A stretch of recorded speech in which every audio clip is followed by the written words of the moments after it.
Hello students, हमने पिछले lecture में ट्रांजिस्टर बाइसन और स्टेबलाइजेशन का नया टॉपिक शुरू किया था, जिसमें बाइसिंग ऑफ ट्रांजिस्टर के बारे में पढ़ा था और ऑपरेटिंग पॉइंट को प्रभावित करने वाले कारकों के बारे में भी पढ़ा था कि कौन से फैक्टर होते हैं जो हमारे ऑपरेटिंग पॉइंट को इफ़ेक्ट करते हैं। इसके अलावा नीड ऑफ बायस स्टेबलाइजेशन के बारे में हमने पढ़ा था। साथ ही हमने स्टेबिलिटी फैक्टर के बारे में भी पढ़ा था और एक टॉपिक हमने पिछले लेक्चर में कंप्लीट किया था जो था हमारा फिक्स्ड बायस सर्किट, जिसके हमने जो इसका एनालिसिस ऑफ सर्किट्स किया था और इसके मेरिट्स और डीमेरिट्स के बारे में पढ़ा था।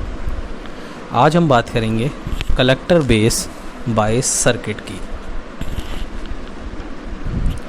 तो कलेक्टर बेस बायस सर्किट,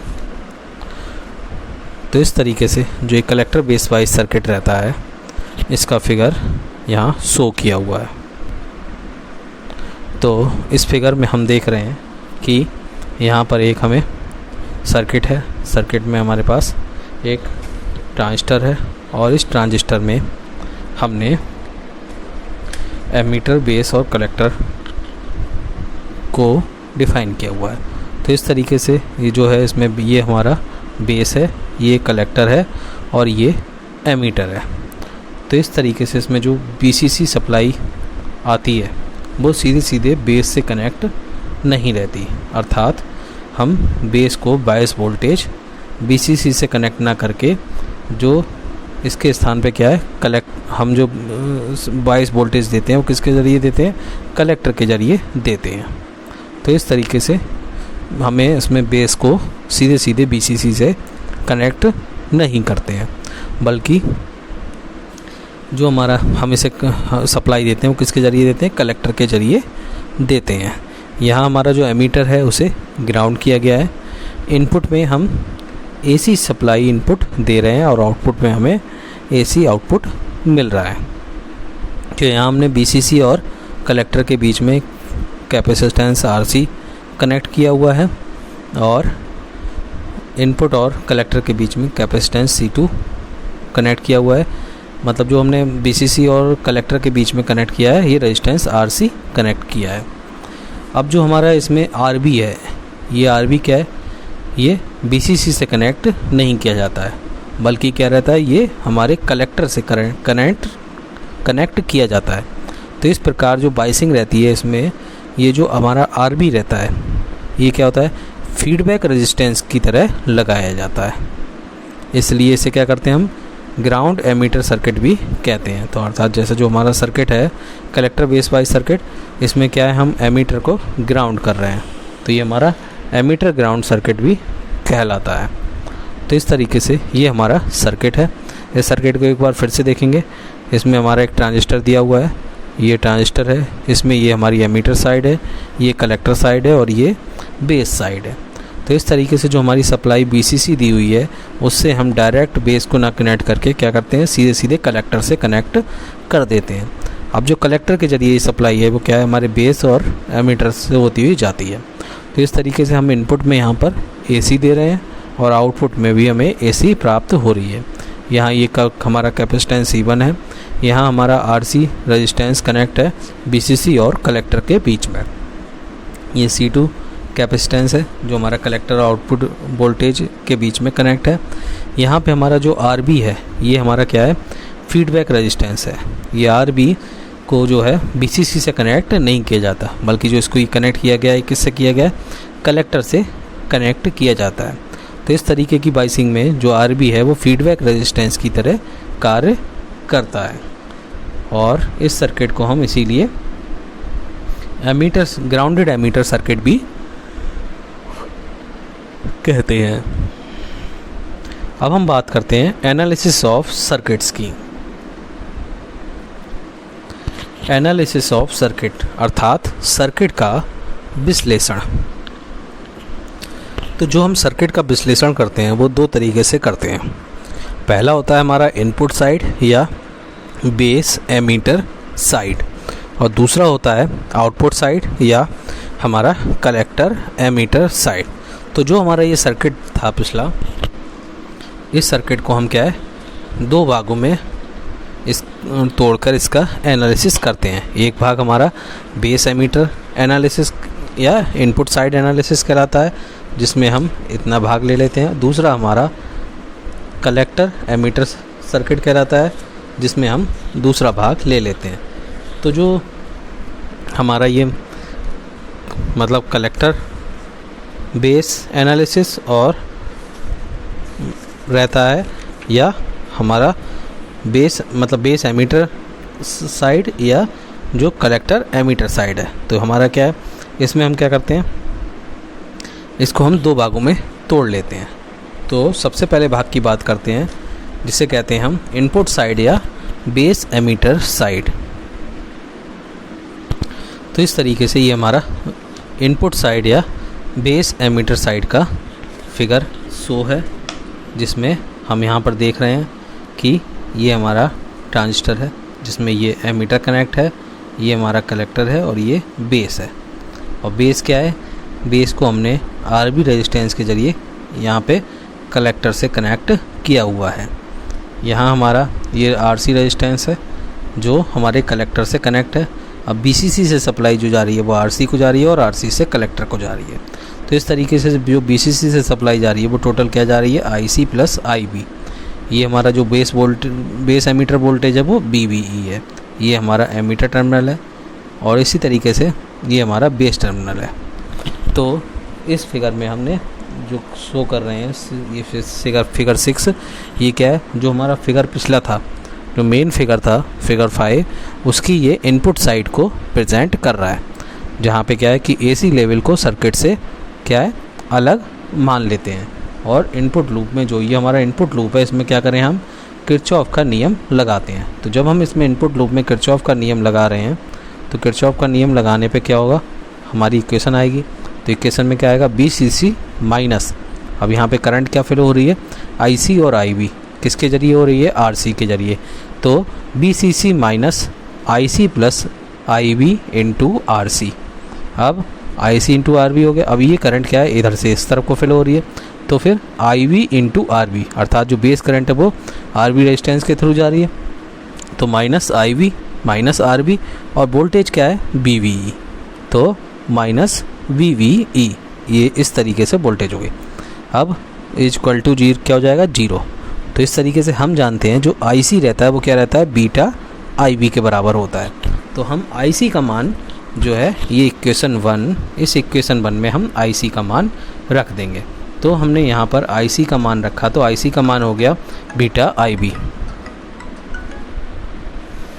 तो इस तरीके से जो हमने IC की वैल्यू यहाँ पे रखी, तो IC की वैल्यू हमने यहाँ पर बीटा IB रखी। तो BCC minus beta IB plus IB into RC minus IB RB minus BB is equal to 0। तो इस तरीके से हम इसे सॉल्व करते हैं। तो सॉल्व करने के बाद हम क्या करते हैं, अगले इक्वेशन में IB को कॉमन ले लेते हैं। अब IB को कॉमन लेने के बाद इसे हम सॉल्व करते हैं। तो जो हमारा BCC minus IB into beta plus IB है, तो हम क्या करते हैं, BCC माइनस BB को एक साइड ले लेते हैं और बाकी इक्वेशन को एक साइड कर देते हैं। तो इस तरीके से जो हमारा BCC माइनस BB हो जाता है और ये जो IB नेगेटिव में होता है वो दूसरी साइड जाके पॉजिटिव में हो जाता है। तो इस तरीके से हमें ये इक्वेशन मिल जाती है। तो जो हमारा ये इक्वेशन रहती है, इसमें से हम IB को कॉमन ले लेते हैं। तो IB को कॉमन लेने के बाद beta plus 1 RC plus RB is equal to BCC minus BBE आ जाता है। अब IB is equal to BCC minus BBE upon RB plus beta plus 1 RC। तो इस तरीके से ये हमें इक्वेशन 2 मिल जाती है।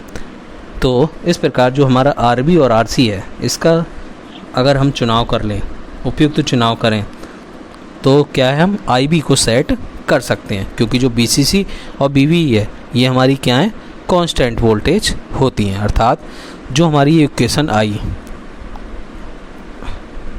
हमारी जो इक्वेशन आई, इस इक्वेशन में हमारे पास आया IB equal to BCC minus BBE upon RB plus beta plus 1 RC। तो इस तरीके से जो हमारा BCC और BBE है ये तो हमारा क्या है, कांस्टेंट है, इसमें हम कोई भी चेंज नहीं कर सकते। इसमें जो वैल्यू हमने फिक्स कर दी उसी वैल्यू पे हम सारी कैलकुलेशन करेंगे। और इसके अलावा जो हमारा IB और हमारा RB और RC रहता है, अगर हम इन वैल्यूज़ को सेट करें, जो हमारा क्या है RB ये रहा और RC ये रहा, तो इन रजिस्टेंसेस की वैल्यूज़ को अगर हम सेट करें तो सेट करके क्या है हम जो IB चाहते हैं उस IB को हम पा सकते हैं। अर्थात क्योंकि हमारा BCC और BEV कांस्टेंट है, इनको कांस्टेंट रख के हम इन वैल्यूज़ को जो हमारी RC और RBV है इनको सेट करके हम IB को सेट कर सकते हैं।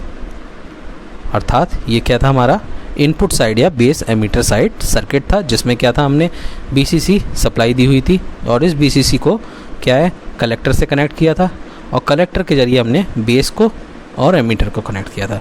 जो हमारा एमीटर है, एमीटर को क्या किया हुआ है हमने ग्राउंड किया हुआ है और बेस को हमने जो RB एक फीडबैक रेजिस्टेंस है उसके ज़रिए कलेक्टर से कनेक्ट किया हुआ है। तो और हमने BCC के बीच में एक RC रेजिस्टेंस लगाया हुआ है जो BCC और कलेक्टर के बीच में लगा हुआ है। इसी के साथ जो हमारा RB रेजिस्टेंस है ये हमारा फीडबैक रेजिस्टेंस है। तो इस तरीके से जो हमारा ये सर्किट है इसमें हम किरचॉफ का वोल्टेज नियम लगाते हैं। तो किरचॉफ का वोल्टेज नियम लगाने पर हमें इक्वेशन मिलती है BCC minus IC plus IB into RC और plus minus IB into RB और माइनस BB इक्वल टू 0। तो इस तरीके से जो हमारा हम जानते हैं कि जो IC होता है वो बीटा IB के बराबर होता है। तो इस इक्वेशन को, इस वैल्यू को हम इक्वेशन 1 में रख देते हैं और इनको सॉल्व करके इनके मान निकालते हैं। तो इस तरीके से जो हमारा IB आता है उस IB को हम निकालते हैं इक्वेशन 2 में। तो IB आ जाता है हमारा BCC minus BB upon RB plus beta plus 1 RC। तो इस तरीके से जो हमारा RB और RC रहता है इनकी वैल्यूज़ को का हम अगर सिलेक्शन करें, सही से सिलेक्शन करें तो क्या है हम IB को आसानी से सेट कर सकते हैं। तो इस तरीके से ये हमारा इनपुट साइड या बेस एमीटर साइड का सर्किट था जिसके बारे में हमने यहाँ पर करंट IB को निकाला। अब हम बात करेंगे आउटपुट साइड या collector emitter side output, collector emitter side या आउटपुट साइड और कलेक्टर एमीटर साइड के बारे में। तो ये हमारा फिगर है जो किसका है आउटपुट साइड लूप का है। अर्थात ये जो हमारा आउटपुट साइड लूप है उसमें इससे इधर का जो था वो हमारा क्या था इनपुट साइड लूप था, ये क्या है हमारा आउटपुट साइड लूप है। तो इस तरीके से जो आउटपुट साइड लूप रहता है इस लूप में हम देख रहे हैं कि ये हमारा जो हमारा फिगर 5 था उसका हाफ है, अर्थात जो आउटपुट साइड की तरफ का है। तो जो हमारा ये आउटपुट साइड है इसमें क्या है हमारा जो BCC है वो हमारे कलेक्टर से कनेक्ट है, ये एमीटर है, एमीटर ग्राउंड से कनेक्ट है और बेस वाला जो पॉइंट है वो D पे कनेक्ट है। तो इस तरीके से हम बात कर रहे हैं आउटपुट साइड की। तो आउटपुट साइड में हम क्या करते हैं, आउटपुट साइड में किरचॉफ वोल्टेज लॉ लगाते हैं। तो इस तरीके से किरचॉफ वोल्टेज लॉ इस तरीके से लगाते हैं। तो जो लगाने के बाद क्या है हमारी इक्वेशन मिलती है BCC minus IC plus IB into RC plus is equal to BCE, अर्थात ये जो हमारी कॉमन एमीटर वोल्टेज है उसके बराबर होती है। तो BC इज इक्वल टू क्या हो जाता है हमारा BCC minus IC IB plus IB RC। तो इस तरीके से जो हमें मिलती है यहाँ पे ये इक्वेशन 3 मिलती है। तो इस इक्वेशन के आधार पर हम कह सकते हैं कि जो हमारे ऑपरेटिंग पॉइंट की स्थिति है IC और BCE की गणना करके ज्ञात की जा सकती है। अर्थात जो हमारा आउटपुट में ऑपरेटिंग पॉइंट रहता है उसकी जो स्थिति को हम पता करना है तो वो हम क्या कर सकते हैं IC और BCE की गणना को करके हम उसे ज्ञात कर सकते हैं। तो इस तरीके से ये हमारा आउटपुट साइड या कलेक्टर एमीटर साइड था। अब हम बात करते हैं कि यदि टेम्परेचर बढ़ता है तो टेम्परेचर बढ़ने से या बीटा के मान में परिवर्तन होने से Q की स्थान पर या Q पॉइंट की पर क्या प्रभाव पड़ता है। तो जैसा हमने पीछे पढ़ा था कि जो कुछ कारक होते हैं जिनके ज़रिए क्या है Q की स्थिति पर इफ़ेक्ट पड़ता है। तो हम इसी के बारे में जानेंगे। तो हम देखते हैं कि टेम्परेचर के बढ़ने या बीटा के परिवर्तन होने से Q पॉइंट की स्थिति पर क्या पड़ता है। तो हमारे पास इक्वेशन 2 है जो हमने यहाँ से ली हुई है। Equation 2 IB equal to BCC minus BB upon R B plus beta plus 1 R C. तो इस इक्वेशन के ज़रिए हम देखते हैं कि जो हमारा आता है वो ये इक्वेशन है, ये B C C is equal to वो B C C minus I C B R B minus I B R B minus B B is equal to 0। यहाँ पे क्या किया है हमने, वैल्यूज़ को रख दिया है। तो हमारी जो ये इक्वेशन है, इस इक्वेशन में हम क्या करते हैं, इक्वेशन 1 से ले लेते हैं। तो इक्वेशन 1 से हमने जो इक्वेशन ली वो हमारी ये इक्वेशन है, इसको हम सॉल्व करते हैं। क्या करते हैं, आई बी निकालते हैं, इससे डायरेक्ट आई बी निकालते हैं तो हमारा आ जाता है B C C minus I C plus I B R C minus B V upon R B. तो इस तरीके से जो ये हमारी इक्वेशन रहती है इसको हम सॉल्व करते हैं। तो हमारा आ जाता है I C is equal to beta I B plus I C E O. ये हमारी होता है कि I C is equal to I B वो beta I B plus I C E O, जैसा कि हमारी ये इक्वेशन 4 शो कर रही है।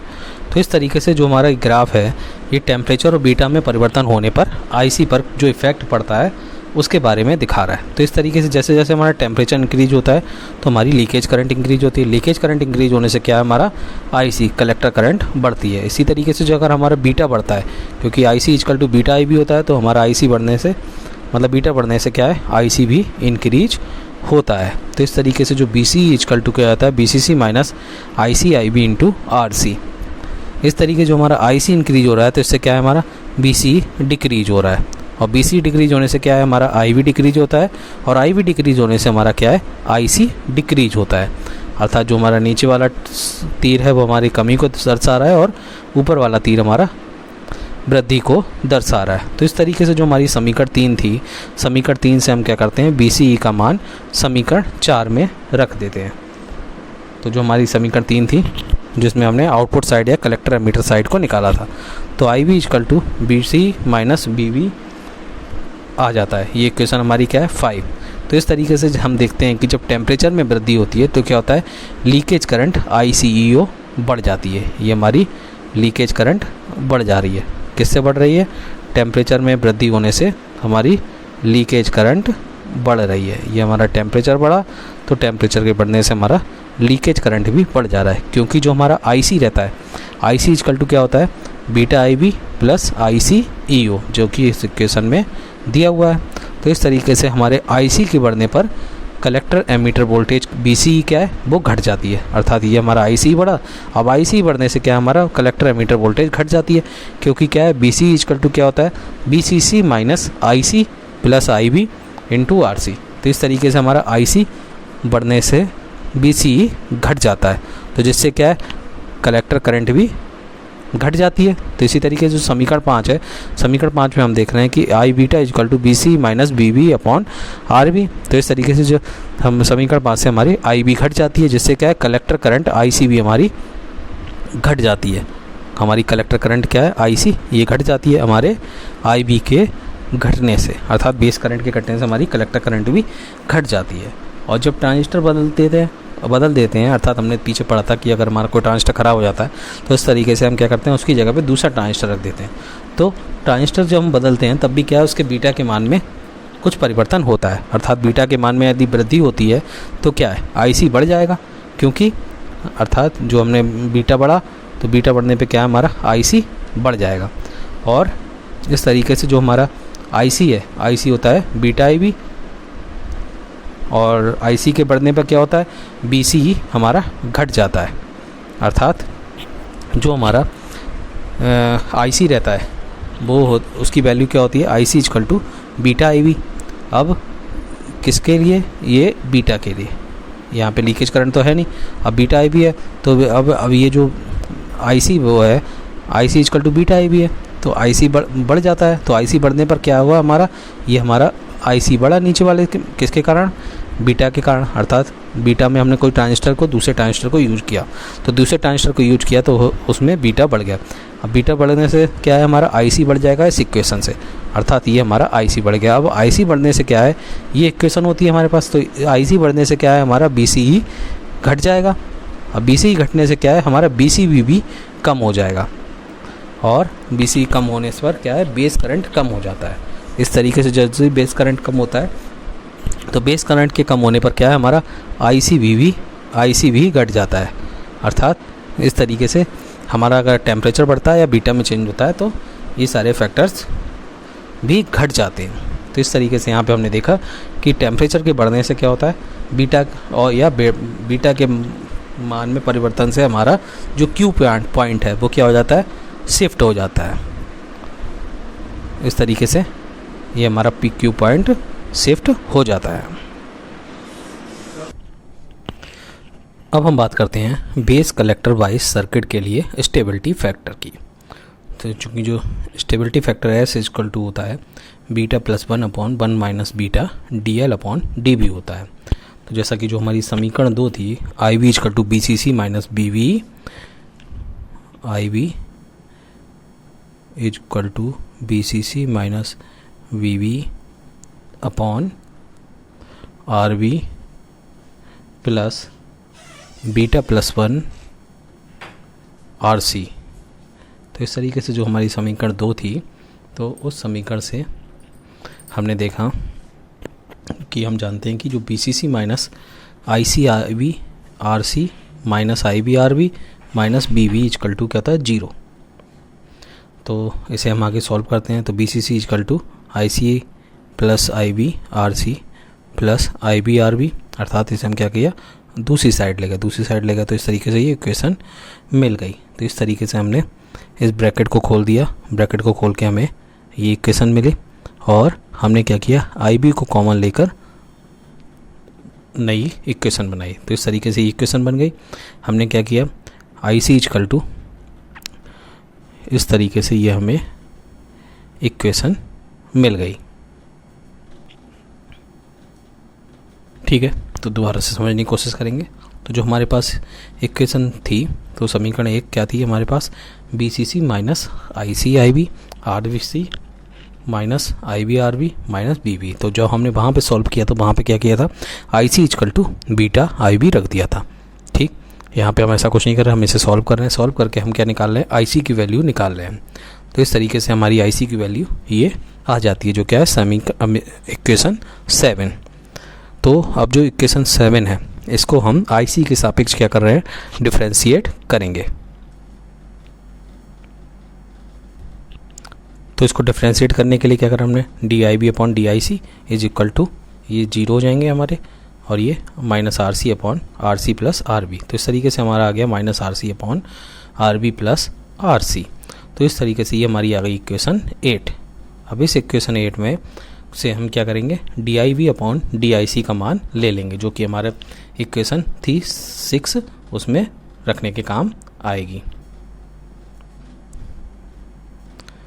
तो इस तरीके से हमारी ये वैल्यू थी, यहाँ पे हम क्या करेंगे, इस वैल्यू को रख देंगे, जो क्या है हमारी DIB/DIC है। तो यहाँ पे क्या होगा, 1 में इस वैल्यू, उस वैल्यू को रख देंगे। तो रखने पे हमें क्या इक्वेशन मिलेगी, रखने के बाद हमारे लिए जो इक्वेशन मिलेगी वो मिलेगी S equal to 1 plus beta upon 1 minus beta into RC/RB plus RC। तो इस तरीके से ये हमारी इक्वेशन कौन सी हो जाएगी, 9। तो इस प्रकार हम कह सकते हैं कि जो हमारा बेस कलेक्टर वाइज सर्किट के लिए स्टेबिलिटी फैक्टर रहता है वो फिक्स्ड वाइज से क्या होता है, कम होता है। तो इसलिए सर्किट की स्टेबिलिटी क्या होती है, हमारी फिक्स्ड वाइज सर्किट से अधिक होती है। तो इस तरीके से जो स्टेबिलिटी फैक्टर फिक्स्ड वाइज से हमारा कम है, इसलिए जो स्टेबिलिटी है वो क्या है, फिक्स्ड वाइज सर्किट से अधिक रहती है। तो इस तरीके से ये हमारा स्टेबिलिटी फैक्टर हो गया बेस कलेक्टर वाइज सर्किट का। अर्थात ये एक डेरिवेशन है, ये हमने बेस कलेक्टर वाइज सर्किट के लिए स्टेबिलिटी फैक्टर का डेरिवेशन ड्राइव किया। अब हम आगे बात करेंगे कलेक्टर बेस वाइज सर्किट के गुणों की, अर्थात merits of collector to base bias circuit.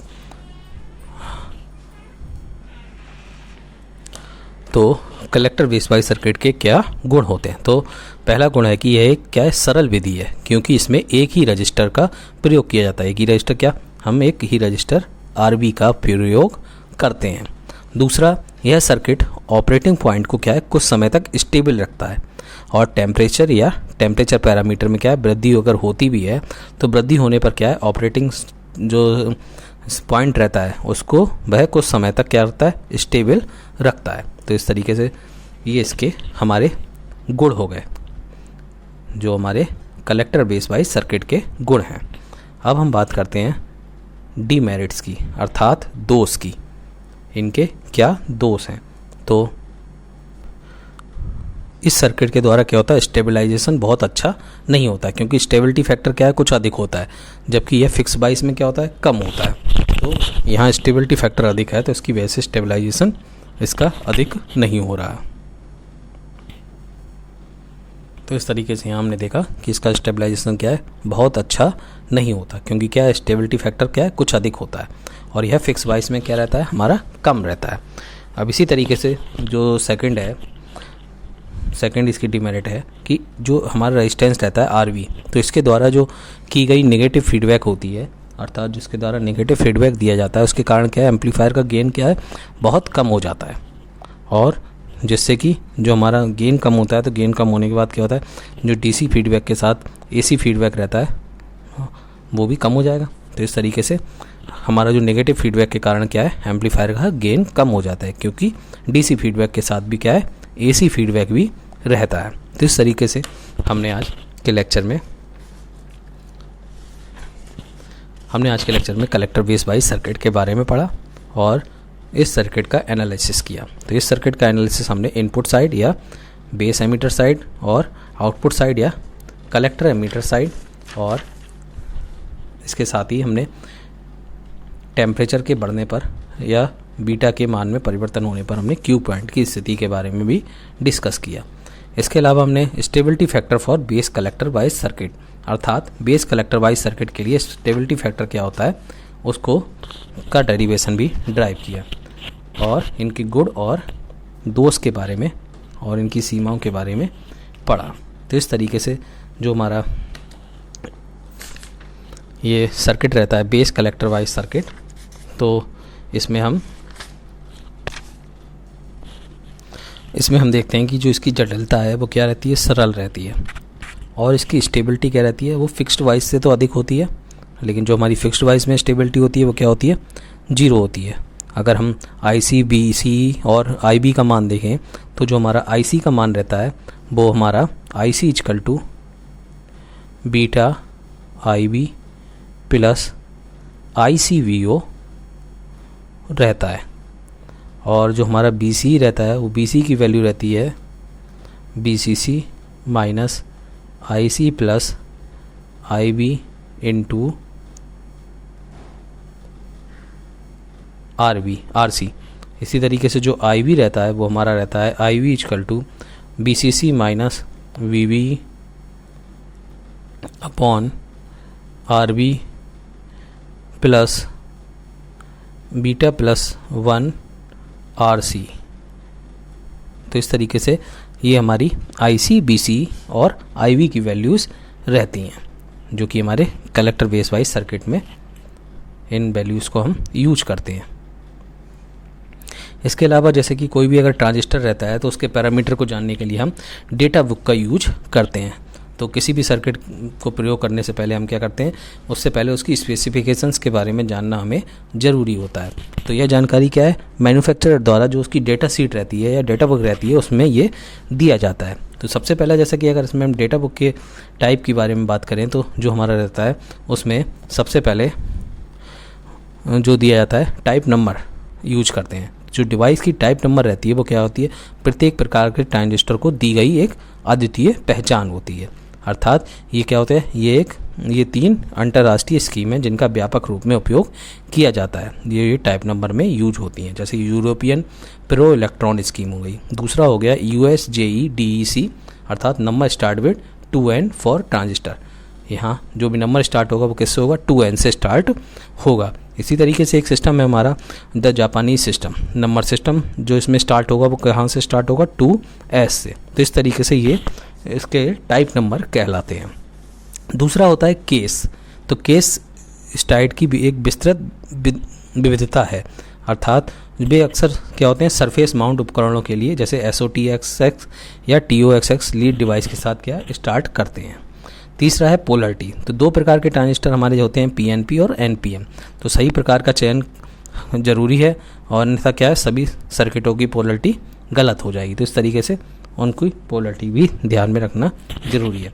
इसके बाद आता है मटेरियल्स। तो जर्मेनियम और जो सिलिकॉन ट्रांजिस्टर रहते हैं, इनके उपयोग के ट्रांजिस्टर के लिए उपयोग किए जाते हैं, और उपयोग होने वाली ये दो मुख्य मटेरियल होते हैं। लेकिन बहुत ही विशिष्ट ट्रांजिस्टर में क्या है, अन्य सामग्रियों का उपयोग किया जाता है, और उपयोग किए जाने वाले मटेरियल के प्रकार भी ज्ञात करना बहुत महत्वपूर्ण है, क्योंकि क्या होता है, वह गुणों को क्या करता है, प्रभावित करता है। अर्थात बेस एमिटर जंक्शन में हम फॉरवर्ड वाइज जर्मेनियम के लिए 2.2 से 0.3 और सिलिकॉन के लिए क्या है 0.64 होता है। तो इस तरीके से ये हमारे मटेरियल के बारे में भी जानकारी हमारे डाटा बुक में रहती है। इसी तरीके से BCE अर्थात collector to emitter breakdown voltage. तो यह अधिकतम ब्रेकडाउन वोल्टेज होती है जिसे क्या है, कलेक्टर में एमीटर तक रखा जाता है, और यह आमतौर पर बेस ओपन सर्किट के साथ मापा जाता है। तो इसलिए O अक्षर संक्षेप में रहता है इसके लिए। तो सर्किट के ऑपरेशन में वैल्यू को पार नहीं किया जाना चाहिए, अन्यथा क्या सर्किट नष्ट हो जाता है। तो ध्यान देने की बात यह है कि कलेक्टर सर्किट में इंडक्टर्स का उपयोग कर सर्किट के लिए कलेक्टर वोल्टेज को रियल वोल्टेज से दुगना रखते हैं। तो इस तरीके से ये हमारे कुछ पैरामीटर्स थे। बाकी BCBO रहता है, ये भी हमारी डेटा बुक में दी होता है कि collector to base breakdown voltage. तो यह अधिकतम कलेक्टर बेस वोल्टेज गेन है। यह आमतौर पर क्या है, एमीटर लेफ्ट ओपन सर्किट के साथ मापा जाता है, और सर्किट में के ऑपरेशन में यह वैल्यू पार नहीं किया जाना चाहिए। अर्थात जो सर्किट का ऑपरेशन रहता है उसमें ये वैल्यू पार नहीं किए जानी चाहिए, इस वैल्यू से ऊपर नहीं जाना चाहिए। अगला है हमारा IC। तो IC क्या होता है, हमारा कलेक्टर करंट होता है। आमतौर पर क्या है, मिली एम्पियर में परिभाषित किया जाता है, लेकिन हाई पावर ट्रांजिस्टर में एम्पियर में लिया जाता है। तो महत्वपूर्ण पैरामीटर कलेक्टर करंट का अधिकतम लेवल है, यह वैल्यू भी पार नहीं की जानी चाहिए, अन्यथा क्या है, ट्रांजिस्टर क्या है हमारा बर्नआउट हो सकता है या डैमेज हो सकता है। अगला है हमारा BCE सैचुरेशन अर्थात कलेक्टर एमीटर सैचुरेशन वोल्टेज, जिसे हम BCE से कहते हैं, ये सैचुरेशन। तो जब ट्रांजिस्टर वोल्टेज बढ़ता है तो क्या होता है, ट्रांजिस्टर को नुकसान होता है। तो एक विशेष बेस और कलेक्टर के लिए क्या है, एक सामान्य वोल्टेज रहता है, या जो एक निश्चित कर दिया जाता है। इसके बाद आता है FT आवृत्ति ट्रांसमिशन। तो आवृत्ति ट्रांसमिशन जहाँ करंट गेन यूनिटी के लिए आता है, तो ट्रांजिस्टर आमतौर पर इस आवृत्ति से क्या है, नीचे ऑपरेट किए जाते हैं। इसके बाद है अगला डिवाइस के लिए कुछ अपव्यय पावर P टोटल। ये हमारी क्या है, P टोटल डिवाइस के लिए कुछ अपव्यय पावर रहती है। यह आमतौर पर क्या है 25 डिग्री सेंटीग्रेड के बाहरी तापमान के लिए उपलब्ध होती है, अर्थात जहाँ पे बाहरी तापमान 25 डिग्री सेंटीग्रेड है उसके लिए उपलब्ध रहती है। तो डिवाइस में वास्तविक अपव्यय करंट और पूरे डिवाइस में वोल्टेज द्वारा गुणा कैलकुलेटर के माध्यम से प्रवाहित करंट होती है। तो इस तरीके से ये हमारी सारी जो हमारे डेटा सीट रहती है, जो किसी भी मैन्युफैक्चरर द्वारा कोई भी इक्विपमेंट बनाया जाता है तो वो क्या करता है, उसकी डेटा सीट प्रोवाइड कराता है, जिसमें इन सारी वैल्यूज़ को जो उससे रिलेटेड होती हैं उनको हाईलाइट करता है कि कितनी वोल्टेज पर ये ऑपरेट होना है और मैक्सिमम कितनी वोल्टेज रखनी है, कितने पर इसको डैमेज का खतरा हो सकता है। आगे हम लोग अगले लेक्चर में पढ़ेंगे कलेक्टर बेस वाइज सर्किट हमारा हो ही गया, हम आगे पढ़ेंगे एमीटर वाइज या self wise circuit. Thank you.